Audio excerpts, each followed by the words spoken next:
Morning, guys.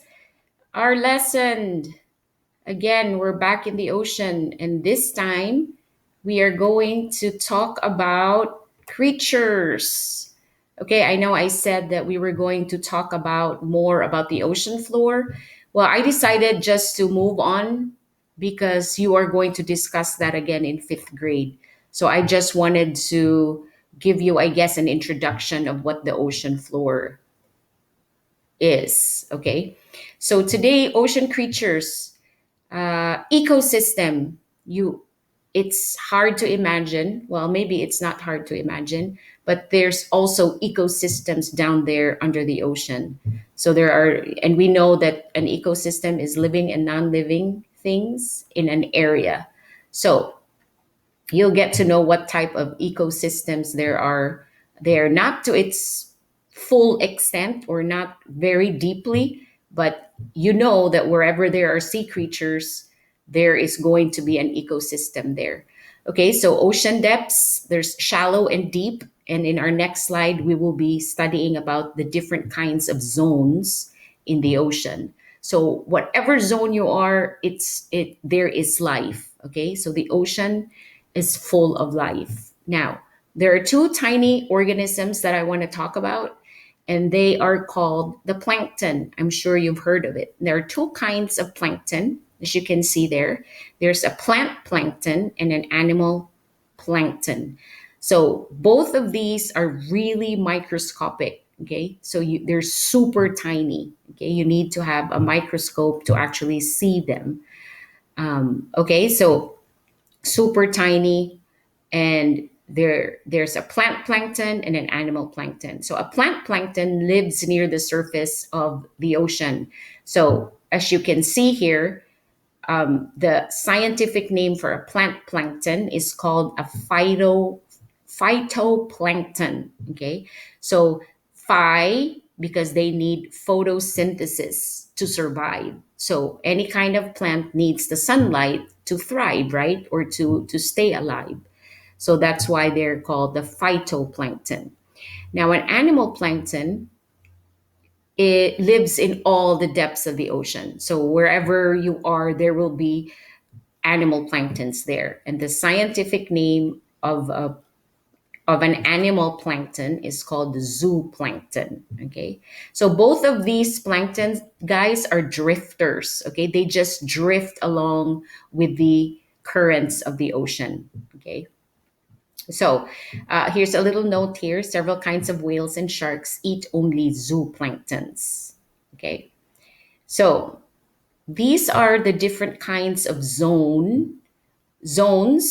in the ocean. So we have the twilight zone. I will be explaining more about it in the next slide. So I just wanted to give you a visual of the how it's divided, how the ocean is divided into zones. So we have the sunlight zone, which goes down to about 200 meters, and then the twilight zone, 1,000 meters, and then midnight zone, 4,000, and then abyssal zone, 600 meters deep. Okay, so that's just how they divided it. And the hadal zone is 11,000 meters. So if you remember our lesson, yes, the day before, you know that 11,000 meters or so, that's where the Mariana Trench is located. So just to give you a little bit of more information about the zones. Okay, so obviously the sunlight zone gets plenty of sun. Most of the sea creatures we are familiar with lives in this zone. So this is their ecosystem here. Okay, so in the sunlight zone. Now, if pretend we're scuba diving, okay, so now we're scuba diving, and he said, you know what? Enough of the sunlight zone. I'm gonna go deeper to the twilight zone. So this is where the deep sea starts, and the light is starting to fade. So, you can guess that there will be no plants there. Why?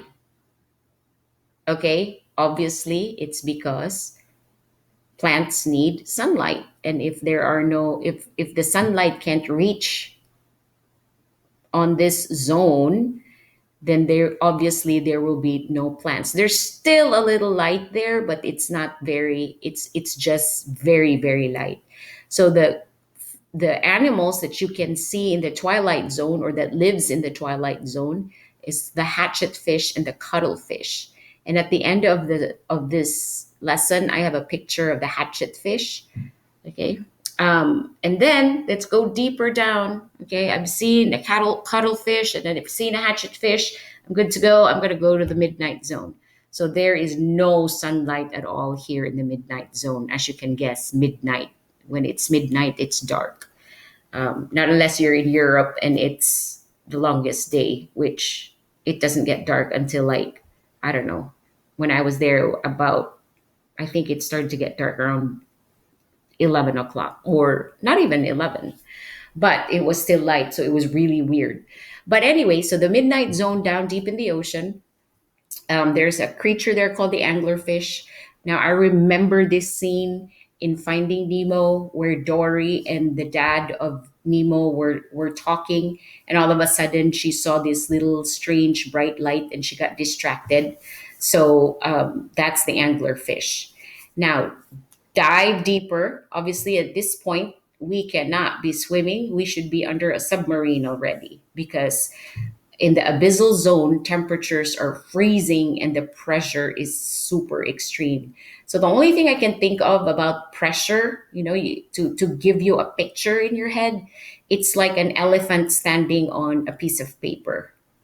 Okay, so it's like, can you picture it in your head? An elephant standing on a piece of paper. That's how much pressure that you will feel down there. It's so like heavy there. The pressure is so intense. Okay, and a creature that lives down there is called the tripod fish.